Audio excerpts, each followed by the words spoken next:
नमस्ते और स्वागत है इस बेहद खास एक्सप्लेनर में। आज हम किसी आम टॉपिक पर नहीं बल्कि डायरेक्टली उन लोगों के माइंड के अंदर झांकने वाले हैं जो अपनी लाइफ में टॉप पर हैं। आज हम डिकोड करेंगे कि एक पीक परफॉर्मिंग ब्रेन को सक्सेस के लिए एक्टिवली कैसे रीवायर किया जा सकता है। अक्सर हम सबके दिमाग में एक सवाल आता है ना कि क्या इन अल्ट्रा अचीवर्स या बिलियनियर्स का दिमाग किसी अलग जेनेटिक्स के साथ डिजाइन होता है। ये एक बहुत बड़ा मिथ है। साइंस ने साफ साबित किया है कि असल में ये सब इस बात पर निर्भर करता है कि कोई अपने दिमाग को रोजाना कैसे ट्रेन और ऑप्टिमाइज करने का फैसला करता है। जो स्पार्क्स और प्रॉब्लम सॉल्विंग एबिलिटीज हमें उनमें दिखती हैं वो उनके डेली फोकस का ही नतीजा होती है।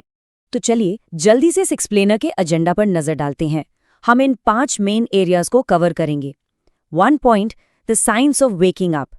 2 point, the mover's morning routine.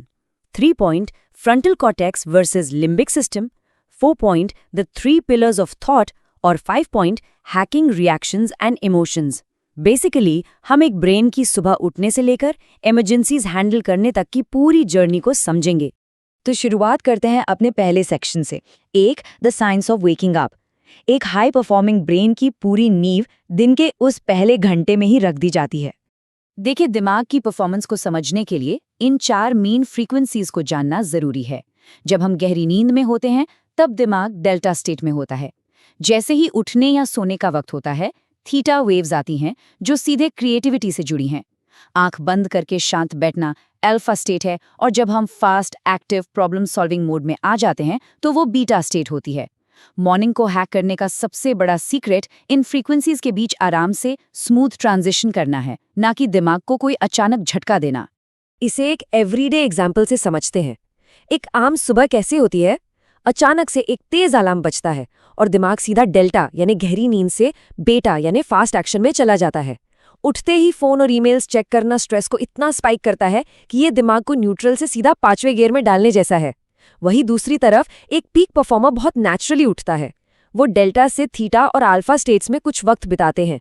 सूरज की किरण लेना दिमाग की केमिस्ट्री को बिना किसी कैफीन के ही नेचुरली प्राइम कर देता है। इसके अलावा हम सब की एक बायोलॉजिकल स्लीप क्रोनोटाइप भी होती है। क्या हम एक लायन है जिसका एनर्जी पीक सुबह 5 से 8 के बीच आता है, या एक बेयर जिसका पीक मिड मॉर्निंग में आता है, या शायद वुल्फ जो दोपहर 3 बजे से रात तक सुपर एक्टिव रहते हैं, या फिर डॉल्फिन जिनकी एनर्जी बिल्कुल रैंडम और अनप्रिडिक्टेबल होती है। अपने क्रोनोटाइप को पहचानना सच में गेम चेंजर हो सकता है ताकि दिन के सबसे भारी टास्क्स उसी टाइम पे किए जा सकें जब ब्रेन अपनी पीक पर हो। अब आते हैं अपने दूसरे सेक्शन पर। 2, the movers morning routine.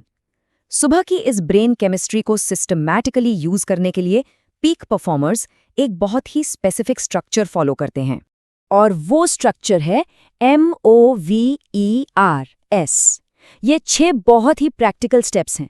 M से मेडिटेशन जो अल्फा वेव्स बनाता है, O से ऑक्सीजनेशन यानी ब्रेथ वर्क और डीप ब्रीदिंग, V से विजुअलाइजेशन जहां मेंटली अपने गोल्स को रिहर्स किया जाता है, E से एक्सरसाइज खासकर क्रॉस लैटरल ट्रेनिंग जिसमें दिमाग का फोकस बढ़े, R से रीडिंग सबकॉन्शियस माइंड में कुछ पॉजिटिव डालना, और S से स्क्राइबिंग यानी राइटिंग के जरिए उन नेगेटिव थॉट्स को दिमाग से निकाल देना जो बोझ बने हैं। इन स्टेप्स पर सिर्फ 5-5 मिनट लगाने से ब्रेन मैक्सिमम रेजिलियंस के लिए तैयार हो जाता है। इन सब में विजुअलाइजेशन वाला स्टेप सच कहूं तो हैरात अंगेज है। हार्वर्ड की स्टडीज साफ प्रूव करती हैं कि पियानो बजाने को सिर्फ मेंटली इमेजिन करना एक्चुअल में उतने ही ब्रेन सेल्स को ग्रो करता है जितना उसकी फिजिकल प्रैक्टिस करना। सोचिए, सिर्फ किसी फिजिकल एक्शन को लगातार इमेजिन करना आपके न्यूरल सर्किट्स को ऑलमोस्ट उतना ही मजबूत कर देता है जितना उसे फिजिकली करना। इस पूरे रूटीन पर एक बहुत ही प्यारी और सटीक एनालॉजी दी जाती है। मोजार्ट रेडियो पर गा रहा है, लेकिन अगर आपका रेडियो खराब है तो आप म्यूजिक नहीं सुन सकते। अपने ब्रेन को फाइन ट्यून कीजिए। इसका कितना गहरा मतलब है ना? लिमिटलेस पोटेंशियल हर जगह आसपास है, लेकिन उस सक्सेस के सिग्नल को कैच करने के लिए इंटरनल रेडियो को रोज फाइन ट्यून करना पड़ता है। चलिए आगे बढ़ते हैं तीसरे सेक्शन पर। 3, frontal cortex versus limbic system. जैसे ही दिन शुरू होता है दिमाग के अंदर डेली स्ट्रेसर्स को लेकर एक एक्चुअल बायोलॉजिकल वॉर शुरू हो जाती है। हमारे दिमाग के इन 2 हिस्सों में एक कांस्टेंट टकराव रहता है। एक तरफ है लिम्बिक सिस्टम या अमिगडाला, ये दिमाग का पुराना हिस्सा है जिसका काम थ्रेट स्कैन करना, डर पैदा करना और पास्ट को लेकर ओवरथिंक करना है, यानी फाइट, फ्लाइट, फियर और फ्रीज। दूसरी तरफ है फ्रंटल कॉर्टेक्स, जो दिमाग का मैसिव 40% हिस्सा है। ये कंट्रोल, लॉजिक और कमांड का सेंटर है। हैरानी की बात यह है कि एक आम इंसान अपना 80% वक्त उसी लिम्बिक लूप के फियर और रिएक्शन में फंसकर निकाल देता है, जबकि सक्सेसफुल लोग अपने फ्रंटल कॉर्टेक्स को इतना ट्रेन करते हैं कि वो हर चीज को लॉजिकली रिस्पॉन्ड कर सकें। इसे थोड़ा और विविडली सोचिए। एक हाई परफॉर्मेंस ब्रेन बिल्कुल एक चमचमाती सुपरफास्ट फरारी की तरह होता है, लेकिन अगर उस फरारी में इंटरनल ब्रेक्स ही ना हो तो किसी एक्सटर्नल चीज से टकराकर अचानक क्रैश होना तो बिल्कुल तय है। फ्रंटल कॉर्टेक्स को मजबूत बनाना उन्हीं इंटरनल ब्रेक्स को बिल्ड करने जैसा है, ताकि लाइफ में जब भी चैलेंजेस आएं, दिमाग इंस्टेंटली आउट ऑफ कंट्रोल ना हो। तो फ्रंटल कॉर्टेक्स को डेली शार्प कैसे रखा जाए? इसका बेस्ट और मज़ेदार तरीका है डेली न्यूरोबिक्स ट्राई करना, यानी ऐसे मल्टी सेंसरी चैलेंजेस जो दिमाग की मोनोटनी को तोड़ दें, जैसे अपने उल्टे हाथ से ब्रश करना, अपने फ़ोन को डेस्क की दूसरी साइड पर रख देना, या फिर काम पर जाने के लिए एक बिल्कुल ही नया रास्ता लेना। एक और कमाल का चैलेंज है लियोनार्डो डा विंची की तरह उल्टा लिखना, जिसे मिरर राइटिंग कहते हैं। रोजमर्रा के छोटे छोटे रूटीन्स को ऐसे तोड़ने से ब्रेन बिल्कुल एक्टिव हो जाता है और नए न्यूरल पाथवेज बनाता है। अब आते हैं चौथे सेक्शन पर, 4 द 3 पिलर्स ऑफ थॉट। एक फुली रेस्टेड और प्राइम्ड ब्रेन होने के बावजूद हर दिन जो मेंटल लोड उठाया जाता है वो सच में शॉकिंग है। गैस कीजिए, हम दिन भर में कितने थॉट्स प्रोसेस करते हैं? 50,000। जी हाँ, रिसर्च बताती है कि एक इंसान हर दिन लगभग 50,000 से लेकर 60,000 थॉट्स को प्रोसेस करता है। ये दिमाग पर एक बहुत बड़ा बोझ है। और इससे भी बड़ी हैरानी की बात क्या है पता है? 22,000 से ज्यादा लोगों पर हुई एक मेजर स्टडी में देखा गया कि इन हजारों थॉट्स में से लगभग सारे थॉट्स एंडलेसली सिर्फ 3 कैटेगरीज के इर्द गिर्द घूमते हैं। 33% हेल्थ, 33% वेल्थ या प्रोफेशन और 34% रिलेशनशिप्स। बस यही 3 पिलर्स, यानी हमारी इतनी बड़ी प्रोसेसिंग पावर कंप्लीटली इन्हीं 3 चीजों पर लग जाती है। और क्योंकि रिलेशनशिप्स और वेल्थ ऐसी चीजें हैं जो लगातार इमोशनल फ्रिक्शन क्रिएट करती हैं, इसलिए हमारा आखिरी सेक्शन बेहद जरूरी हो जाता है। 5 हैकिंग रिएक्शंस एंड इमोशंस।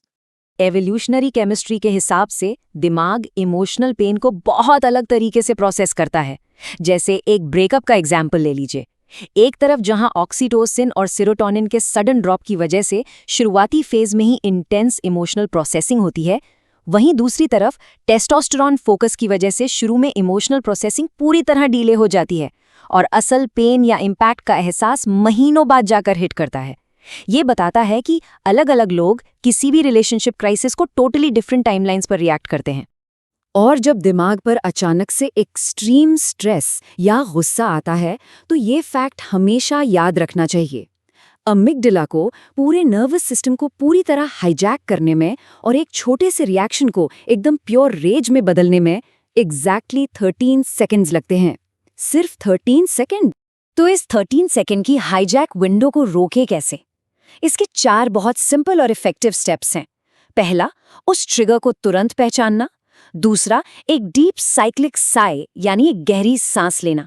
तीसरा, 100 से बैकवर्ड काउंटिंग शुरू करना, जैसे 100, 99, 98। और चौथा, बहुत धीरे से एक्सेल करना। ये बैकवर्ड काउंटिंग दिमाग के पैरासिम्पैथेटिक नर्वस सिस्टम को एक्टिवेट कर देती है और उस अमिगडाला हाईजैक को विंडो क्लोज होने से पहले ही सक्सेसफुली रोक देती है। इस पूरे एक्सप्लेनर का सार न्यूरोबायोलॉजी के इस मशहूर हेबियन फॉर्मूला में छिपा है। Neurons that wire together fire together. इसका बहुत ही सिंपल और क्लियर मतलब है कि जहां भी ध्यान और फोकस लगातार दिया जाता है, दिमाग के वो स्पेसिफिक न्यूरल सर्किट्स वक्त के साथ हमेशा के लिए परमानेंट और मजबूत हो जाते हैं। इसलिए आखिर में हमें अपने आप से ये एक सवाल जरूर पूछना चाहिए, क्या हमारी आज की डेली हैबिट्स दिमाग को पीक सक्सेस के लिए वायर कर रही हैं या फिर बिना सोचे समझे लगातार स्ट्रेस के लिए प्रोग्राम कर रही हैं? सुबह उठने के रूटीन से लेकर अपने गुस्से को कंट्रोल करने तक पावर हमारे ही हाथ में है। हम अपनी रियलिटी खुद दोबारा लिख सकते हैं। अब सोचना सिर्फ यही है कि कल हम अपने दिमाग में कौन से नए सर्किट्स वाया करना चुनेंगे। इस चर्चा में शामिल होने के लिए आपका बहुत बहुत धन्यवाद।